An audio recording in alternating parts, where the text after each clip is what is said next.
रूपाली गांगुली और Gaurav Khanna starrer TV serial Anupama में पिछले कुछ वक्त से वनराज शाह नजर नहीं आ रहे हैं।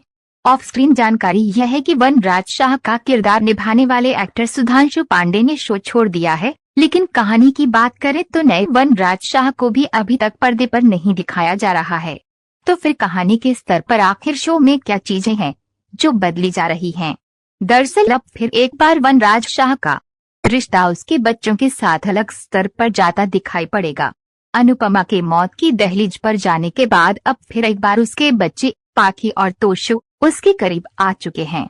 अपकमिंग एपिसोड में आप देखेंगे कि तोशु के पास एक अनजान नंबर से कॉल आएगा। वह फोन उठाएगा तो पता चलेगा कि ये कॉल उसके पिता वनराज शाह की है। वह कुछ समझ नहीं पाएगा और पूछेगा कि पापा आप इतने वक्त से कहाँ हैं और ये आप किसके नंबर से कॉल कर रहे हैं? वनराज शाह उधर से जो कुछ कहेगा वो तोशु की समझ नहीं आएगा और इससे उसकी जिज्ञासा और भी ज्यादा बढ़ जाएगी। धीरे धीरे आवाज कटने लगेगी और कॉल डिस्कनेक्ट हो जाएगी। तोशु कॉल बैक करेगा तो नंबर नहीं लगेगा। पाखी अपने भाई को बात करते सुन लेगी और कॉल कटते ही पूछेगी कि पापा कहाँ हैं? तोशु झुंझलाया हुआ सा जवाब देगा कि उसकी कुछ समझ में नहीं आया।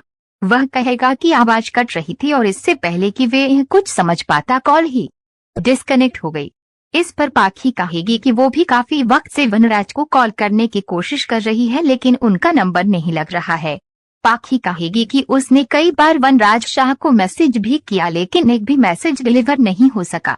शाह परिवार में हर कोई वनराज शाह के बारे में सोच सोच कर परेशान हो रहा होगा। बच्चे इतना तो समझ जाएंगे कि जरूर उनका पिता उनसे कुछ छिपा रहा था और वो किसी बड़ी मुश्किल में है। तोशु पाखी और परिवार के बाकी सदस्य वनराज शाह की पिछले कुछ दिनों की चीजों को लेकर बात करना शुरू करेंगे और समझेंगे कि कैसे पिछले कुछ वक्त से उनका बर्ताव और बाकी चीजें बदलती जा रही थीं। इसी बीच उन्हें ये भी समझ आएगा कि जरूर वनराज शाह किसी ऐसे काम में पड़ गया था जिसकी वजह से उसकी जान आज मुसीबत में है, लेकिन अब देखना ये होगा कि वे किस तरह इस मुश्किल से बाहर आएगा।